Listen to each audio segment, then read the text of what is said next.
I'm not sure if you see when we was at the face-off.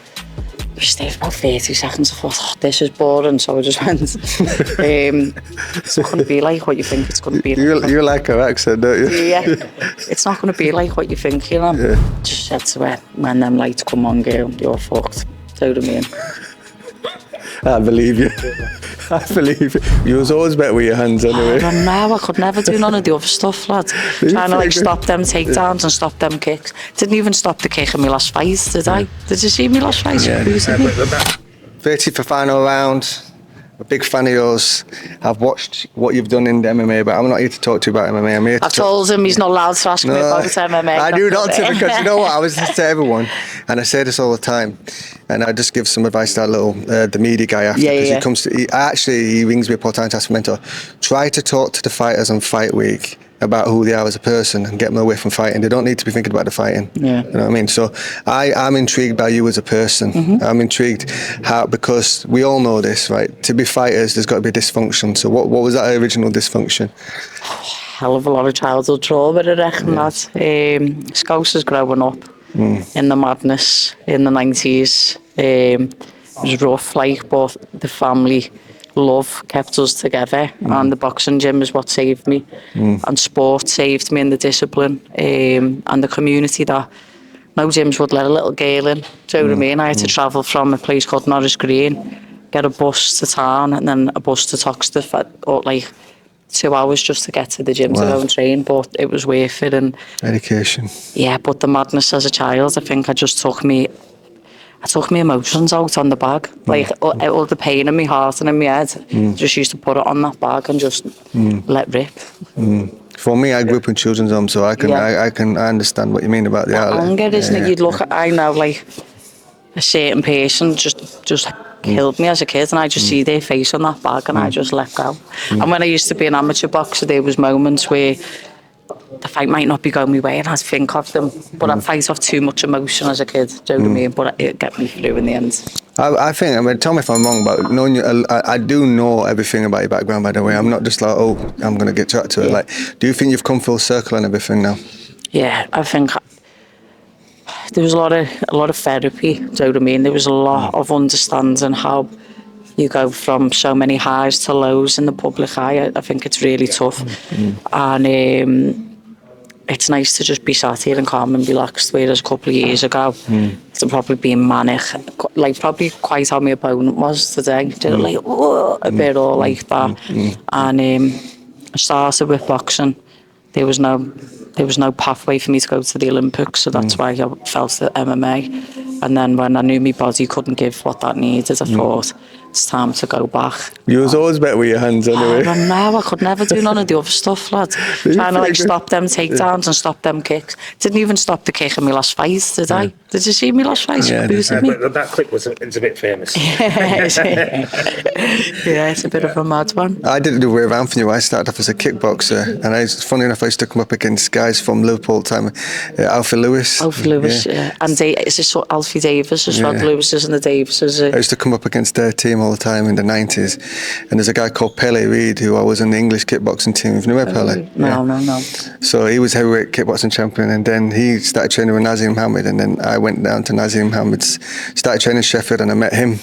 Yeah. Well, Pele knocked out Klitschko. Klitschko, really? In kickboxing, Really? Yeah, spinning hook kick. Oh, here for that. Yeah. It's on YouTube. Is it? Yeah. Couldn't have is that cakes? Oh. You've only got a little while to go. A couple of days to go. Yeah. Been there. Yeah. Do you know what? In the MMA, the weights at every £10. Yeah. So being like every 3 or 4 years, like a godsend. Do you know what I mean? Like I'd either have to make 125 or 115. So now I've only got to do 122 or 118. It's like 120 would be perfect, but we don't get everything we want to. You need that little bit of strife, though. You need that stress. If it's too easy... I mean, it's not easy, but the last bit of sweat, like getting that last bit off, you need. I'm a firm believer, like you, like the privilege to box is making the weight, and that's like the real fight, do you know what I mean? Like, you handle that, you're battle tested, you're battle ready to go. Even when I've been on weight, I'll do myself a 15-minute bath, just to get a little sweat on. So I can be like, and then I'll go and have like a piece of pineapple or something. Do you know what I mean? It's like unwarranted stress. But You like pizza though, don't you? Do you know what I mean? You like your pizza, don't you? Oh, I love sandwiches, lads. I love bread. We need to stop talking about that. Kevs, let's stop talking about that. Because she's trying to make it work. Yeah, you're hungry. I know you agree. I'm hungry right now. I just had to have a couple of grapes and a piece of pineapple because I was like, fucking hell, all this speaking's getting me dead tired. I was sat on the floor just before the interview like that. I was watching you, yeah. I'm back alive now. Just them few grapes, I'm back in the room. I was watching you. Listen, you ain't got long to go. I'm really excited to see you out there. And that the first fight was interesting. You get kicked in that first fight, didn't you? Yeah. Did you get confused for a second what you were doing? Do you know what? Like, Did it register? Yeah. But I had not sure if you've ever seen any of my other fights, but that's like, I mean, no, I've seen all your fights. No, last July I got kicked in the leg the first round and broke my leg in 3 places, and then I had to carry on 15 minutes with broken leg. Do you know what I mean? So I'm partial to getting booted, but no, I just seen it as the fight was about to be stopped. She's intervened, and it's given me another 4 rounds of boxing experience. And I thought, I know I'll get it out there, and now I know. Now I can just relax a bit more. But what I took from that kick and what was lucky was I didn't respect her punching ability or power. So I was just a bit like, I'm gonna fucking nail you here, because it was my debut. Where this next one, it's like, no, you'll be patient. Actually, you'll work off your jab the first round, then you'll get into your 2 phases, and then you'll sit on your shots and fucking bang. It's like, just stick. Obviously, plans can change, but in that moment, I wasn't lost at any point through them rounds. But yeah, I hadn't had a boxing fight since 2009. Do you know what I mean? So that's 2025. Do you know what I mean? It's a long old time. Amateur boxing then was with the white bits on the gloves. It was a point score. Like, I was throwing Cuban hooks like that. Like, it was no one's business. Do you know? You can't do that. You can't do it in the pro ranks, can you? No, there was a few times where I wouldn't say I'm Roy Jones at all, but he would throw hooks instead of jabs, and that's what I was caught guilty with. I'd throw a single shot. I'd be like, oh, that's embarrassing. Like, no one would think that's embarrassing, but I thought, I haven't hit yet, or I haven't advanced, or I've got nothing from that other than. She hasn't got in, but I didn't get anything else, so we're throwing. You know what I mean? You got the first one out of the way though, so now it's just a matter of, you know what to expect now. So is the first one. I think this girl's, I've never had a journey woman before. I'm not calling her a journey woman either, because she's 1-0, but she's like an extremely raw novice, where at least I have got a national championship behind me and a world title in MMA. Like, she hasn't really got that, and she's asked for the fight. So when she was speaking before, you fucking asked for the fight, you idiot. Do you know what I mean? Like, Yeah, you were calm onto that bit. I saw that. Did you feel a little bit disrespected within that? no, I just know. I feel like some boxers are scared to say it how it is, because the pressure that it puts on your shoulders. But when you've done the work and you believe in yourself, it's not. I wasn't being cocky. I was just being like, this is actually the facts, and this is what's going to happen. And I just back myself that this is going to happen. Yeah, like, if I don't, like, I'm not saying this to you, but if I don't, you're going in with doubt, and that. Yeah, I agree. Do you know what I mean? I agree. You can't. You have to. Some people don't like the people who don't know, but I've had them MMA fights where I'm having to hype myself up and do all of what she was doing, because I was panicked, because I didn't know everything. And yeah, I can do it. I always say to the fighters as well, like, if you take the lights, the camera, the TV channel all the way. It's just, you just sparring in the gym. And it's just you against them, and it's not a big deal. It's like, well, I'm better than you, and let's find out. But then you put the cameras there, and some people get caught up in all that, like it's something different, but it's not. What's going to happen. Bright lights, big stage, people freeze. Yeah. I think that's what's going to happen. And I'm not sure if you seen when we was at the face-off, we stayed about 30 seconds. I thought, oh, this is boring, so I just went. It's not going to be like what you think it's going to be like. You like her accent, don't you? Yeah. It's not going to be like what you think, you know? Yeah. Like, this is all fun.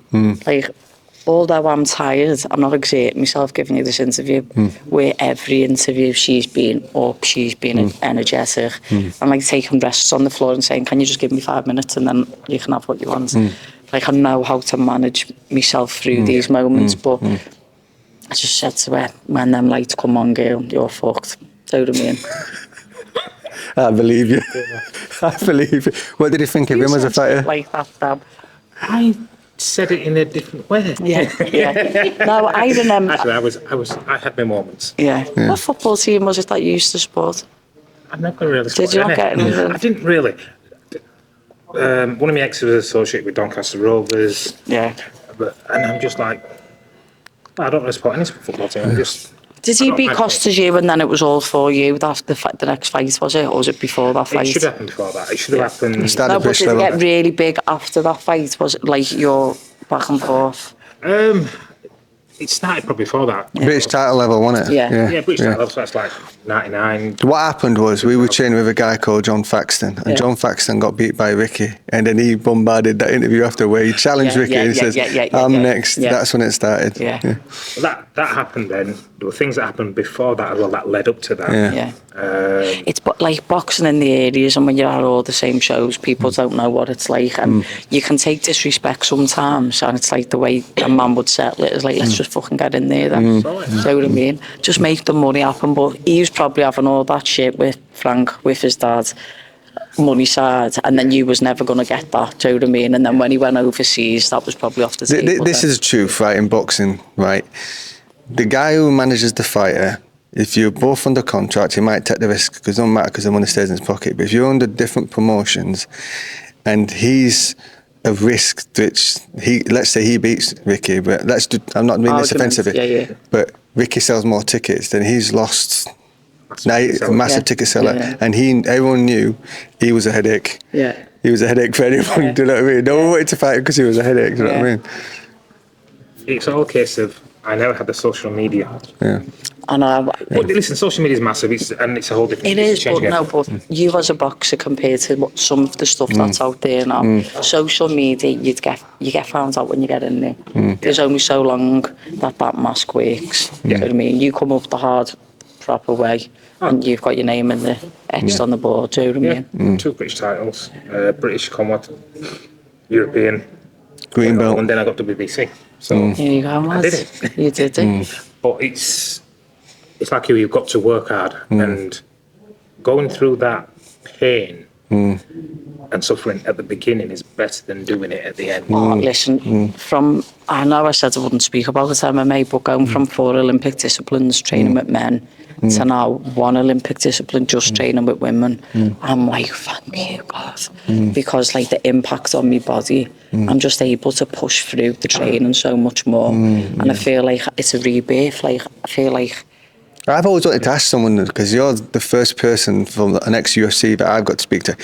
You've got all these different disciplines. How many times, how do you do the pattern? 3 times a day? Yeah, 6 days a week. And break it down to me. In the morning time you've got MMA, then you've got jiu-jitsu in the afternoon. How does it work? 2 hours in the morning, 2 hours at night, recovery in the day. Monday, Wednesday, Friday, we do an hour MMA strike, an hour MMA grappling. Night time, go on a long steady state run. Tuesday, Thursday, sparring. Tuesday, big gloves so you can work on your kicking and your punching heavier. Thursday would be little gloves and head guards, practicing the grappling more. Tuesday, Thursday afternoon, you do pad work. 1 would be boxing, 1 would be kickboxing. Thursday night, you would do sprints. Wednesday, hour and hour again, and then you do your S&C. And Friday, fight specific for your fight. Saturday off, Sunday track or weights. We got it easy. We got it easy. We got it easy. We had it hard. 2014 I started. Wow. And I've done that till March this year. So 5 years to the day I walked in the gym, I won a world title at the Echo Arena in Liverpool. Wow. And then 6 months after that, I was in the UFC until I finished. So I had literally 5 fights, and then 6 fights, won a world title, and then was fighting like world champions every fight. Right. Yeah. So, wow. It's a lifestyle that you have no life, do you, outside of that? Oh, I did, yeah. I was like a mini Ricky, yeah. The female one, yeah. Listen, I mean, not for a lot of the stuff that he's done, not everything, yeah. Now you brought Ricky up, let's talk about Ricky for a second. So I was living with him and I was training with Ricky. What a weird situation to be in. So I'm coming home. Or your grass or snake. Well, they thought I was. That's what they thought. He got Yeah. that one, then when he came up. From both. Yeah. From both sides. I'm like, listen, I'm trying to advance my career. You know what I mean? I didn't really care. I just give you stick for the sake of giving you stick. Yeah. But he was a funny one because he didn't even watch boxing this, that, and the other. There was a guy called, Zab Judder. Yeah.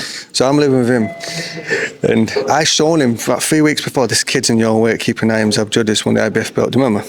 Yeah, I remember. Mickey beat him, didn't he? Did Was in Ricky's no, Costa do beat him. Costa do beat him. He Yeah. was in I watched Ricky's documentary again the other day, and he's in it. They speak about him in it. So I showed him a tape of him, and then it was 2 weeks after, he goes, I've got a phone call. They give him 9 days notice to go up to Scotland and fight him. And I'd shown it, and I showed it to him. That due to 9 days notice. Yeah. I did okay, but I didn't come away with a win. You've only got 9 days notice, But you though. scouted it, lad.